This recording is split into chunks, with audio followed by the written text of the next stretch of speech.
સપ્ટેમ્બરથી શરૂ થનારા સદસ્યતા અભિયાન 2024 અંતર્ગત દાદરા નગર હવેલી ભાજપ દ્વારા પણ સદસ્યતા અભિયાનની શરૂઆત કરવામાં આવી હતી।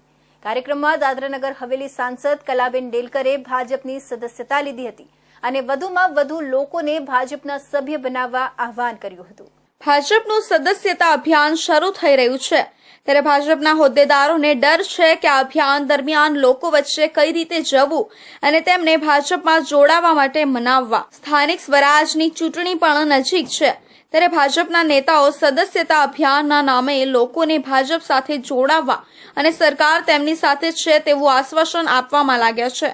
જો કે સદસ્યતા અભિયાન ભાજપ માટે બુમરેંગ સાબિત થશે કે કેમ તે તો આવનાર સમયમાં જ ખબર પડશે।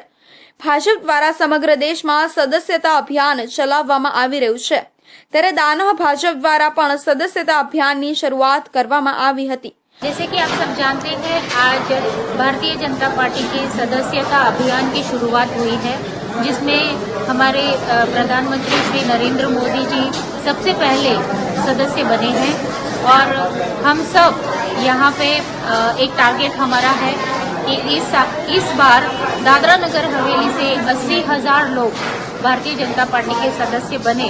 अंतर्गत सेलवास नगरपालिका विस्ताરમાં કિલવણી નાકા સ્ટેટ બેંક વિસ્તારમાં યોજાયેલ કાર્યક્રમમાં દાનહ સાંસદ કલાબેન ડેલકરે ભાજપની સદસ્યતા લીધી હતી। આ સાથે જ અભિનવ ડેલકરે પણ ભાજપની સદસ્યતા લીધી હતી।